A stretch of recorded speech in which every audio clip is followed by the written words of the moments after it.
Hello guys, welcome back to my YouTube channel. It's your girl Obierika in the building, and you're welcome back to another video in the Vlogmas series. I know. How do people that go out with this hair bonnet do it? Because I'm really trying to find my cuteness today and I can't find it. But this is how I filmed the video, okay? Featuring my cute bonnet. Anyway, today's video we're going to be talking about all the things that go wrong on your wedding morning, especially your white wedding morning. It feels like the traditional wedding day. There's a bit more time because it usually happens towards the evening. So if anything is happening in the morning, you're able to fix it ASAP.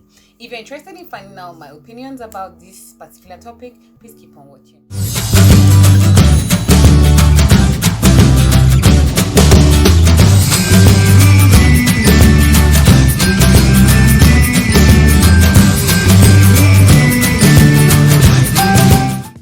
Guys, the first thing I want to talk about that most times goes wrong on your wedding day, and I'm talking about this as an unmarried girl but with a lot of bridesmaid experiences. I think I've been chief bridesmaid 3 times and I've been a bridesmaid maybe up to 20 times, if not more.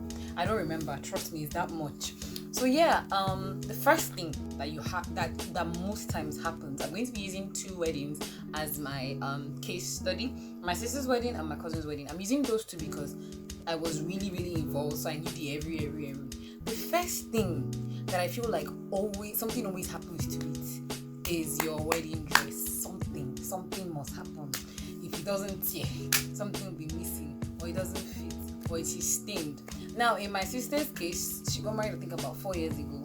On the morning of the wedding, I had hung this gown because I was a chief bridesmaid. I had hung it, checked it out. We had dry cleaned it. Everything looked okay.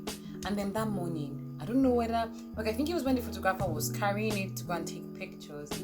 My forehead is so shiny, guys. It's too much oil. Like, the weather is really dry, so a lot of oil is being applied on this face. Anyway, and the photographer was taking it to go and take pictures, and the wedding gown tore.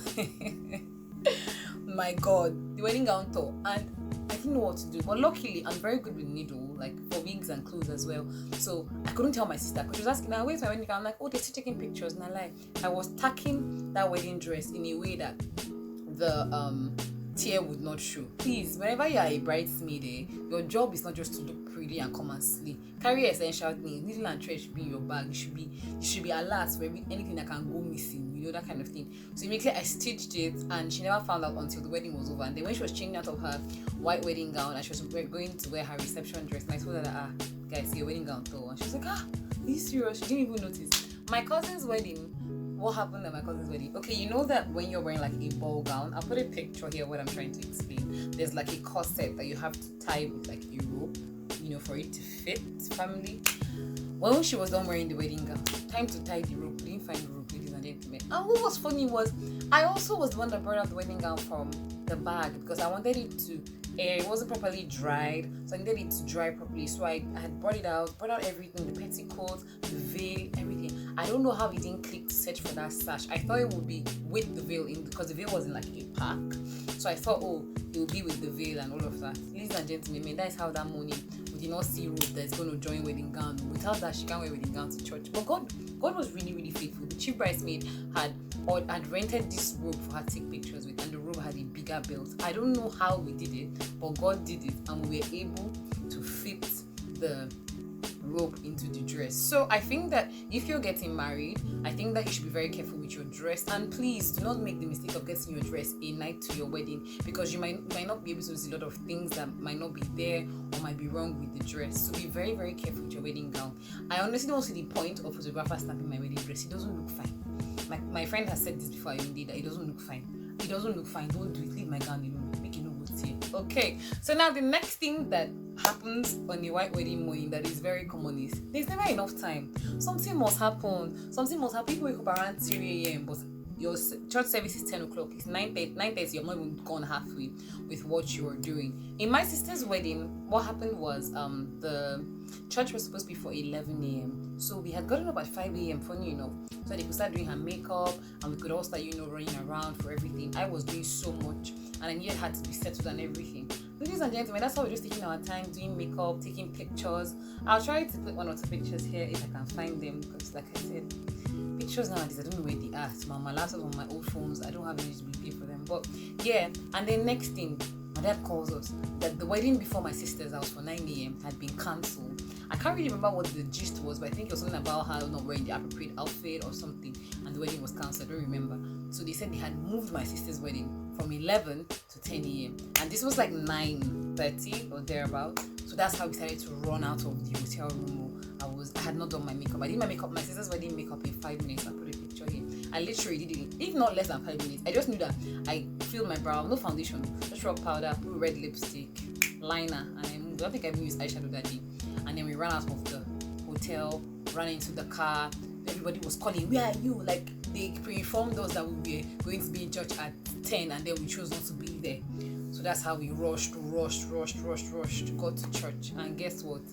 They decided to still do the wedding for 11. I don't know what happened, but we ended up wasting another hour in the car. But we had to rush, and it just caused a lot of ruckus because I couldn't lock the hotel rooms properly. And by the time we came back from church, some things were missing and all of that stuff. Many things occurred. In my cousin's wedding, time is never enough. I cannot count the number of weddings that time has not been enough. If I want to give examples, I will not live here today. At my cousin's wedding, time was not enough. I don't know what was happening. Jesus, time was just not enough. We got to church late. We were late, literally. We were very late for church. I don't know why that happens all the time. And we woke up as early as 5 a.m. And we had learned from traditional wedding that, we didn't do well, so we should do better. So we had woken up really early. Everybody was prioritizing. Everything was supposed to be sharp. But man proposed, this life happened. Another thing that must happen. One of your vendors will either be late or something will happen.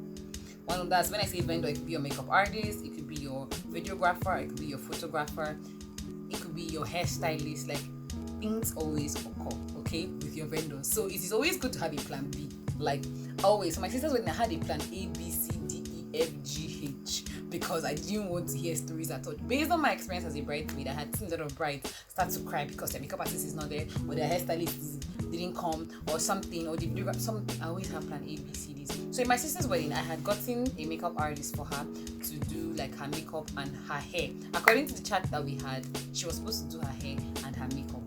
And then the night of the wedding, after we've done bridal shower, because I did a surprise bridal shower for her, I think this was like 11 p.m. or almost midnight.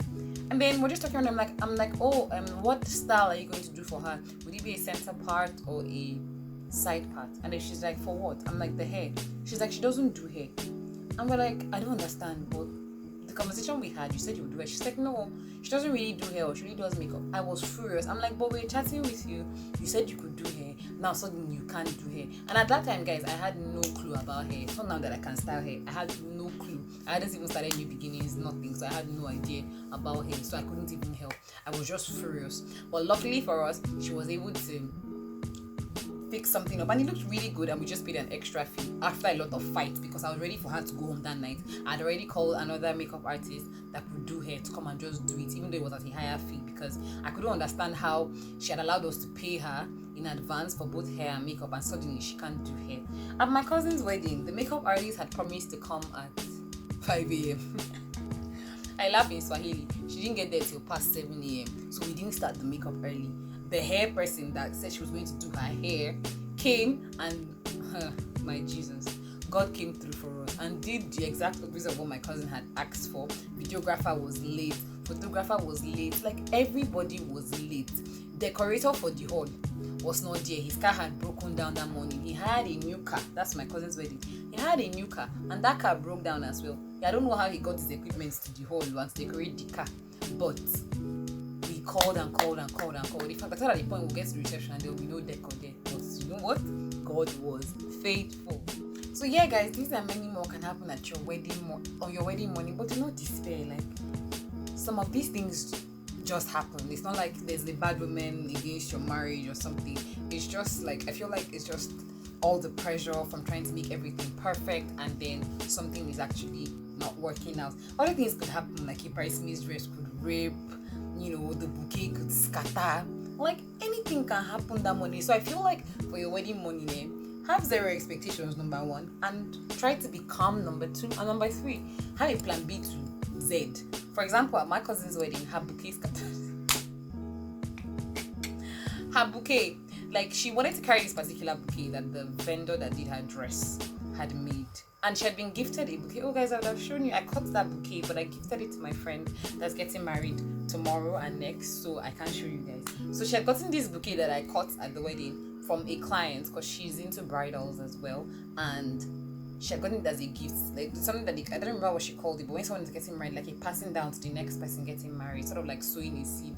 So she had just brought it with her. I think she just wanted to take pictures of it so the lady will see that, oh, she actually used it.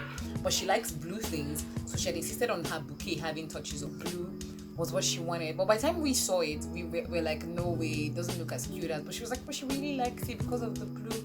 And we let the bride have her way and all of that. So we said, okay, fine, you can carry it. But after much persuasion, she decided to carry the other one and give her cheap bridesmaid the one with the blue. Ladies and gentlemen, I don't even know what happened, but I just turned my head and I turned it back, and that bouquet had fallen and scattered. Like, it wasn't properly arranged. It literally had scattered. So thankfully there was a plan B. Sometimes there might not be. So if there's not, what are you going to do? Would you get angry and start to cry or something? It has happened. What's the next thing you can do? Maybe use a fan or just freestyle with the one that has fallen. What I'm trying to say is that your wedding money might not exactly go the way you want it to be, but just enjoy it. In fact, your entire wedding will definitely not go the way you want it to be. Your DJ would upset you, the MC would upset you, your parents will be annoying, your in-laws will be annoying, your friends are supposed to do this, will not do this, they were supposed to be this, they will not do that. So see, I didn't do the day. Just tell yourself when you wake up that morning that I choose joy, I choose happiness, I choose to be happy on this day. It is my wedding day. I get married just once as a bride, as a groom, because a lot of things can happen. You'll be having transportation issues. Vehicles that you have booked already will suddenly tell you that, oh, this is something developed falls, we can't find the driver, somebody might collapse, you have to go to the hospital. See, just be vigilant. As a bridesmaid, it's not just about you, or a groomsman, it's not just about you going there to slay. Like I said, you have to be very, very, very sensitive, not just physically, spiritually as well. Go with things that you think would help. Like I said, needle and thread, something that everybody must have. Just go with one styling equipment, or go with an extra rope, anything that you think that can help. Don't just come there to slay. Pray, do what you can physically, help the bride and groom to make their day beautiful. And at the end of the day, give glory to God. I just wanted to come and share my experiences from being a bridesmaid. Like, I have been a bridesmaid. This is my life. Like, at a point, I said in 2020 I would not be a bridesmaid. In 2021 rather, I will not be a bridesmaid because I can't count how many bridesmaid dresses I have, or ashrebi dresses. And I said, you know what, I was done with ashrebi, I was done with bridesmaids, blah blah blah blah blah. And just in the month of November and December, God knows how many ashrebi and bridesmaids I have participated in. Anyway, if you enjoyed watching this video, let me know in the comment section. Also, let me know if you're married or you're being a bridesmaid, what you've experienced on the morning of the white wedding. How did you guys deal with it? Can you relate to these things that I stated and the examples I gave? Let me know your opinions in the comment section. And I am a cute satin bonnet. We'll see you in my next video. Bye.